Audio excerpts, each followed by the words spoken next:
দর্শক, আমরা এই মুহূর্তে আছি হবিগঞ্জ জেলার মাধবপুর থানার তেলিয়াপাড়া গ্রামে। এখানে আমরা দেখতে পাচ্ছি বিশাল একটি লাউ বাগান। আসলে আমরা জেনে নেই এই লাউ বাগানটি কিভাবে উনি তৈরি করছেন এবং কিভাবে পরিচর্যা করতেছেন, সেই কৃষকের সঙ্গে আমরা কথা বলবো।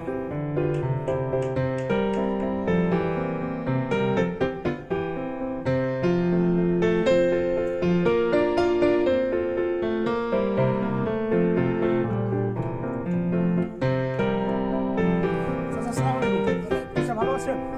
আপনার নাম কি? আচ্ছা, আপনি কত শতকের মতো এই লাউ বাগানটা করছেন? 16 শতক। 16 শতক।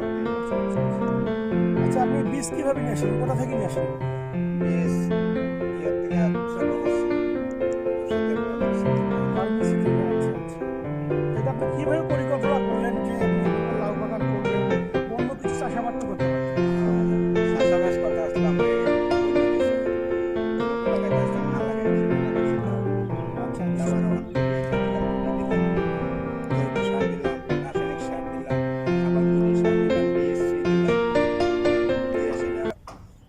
পাতা ভাঙতেছি, ওষুধ দিতেছি। আচ্ছা আচ্ছা, মানে রাসায়নিক সার, জৈব সার দেওয়ার পর তো আপনি এটি রোপণ করছেন, তাই তো? রোপণ করার পরেই স্প্রে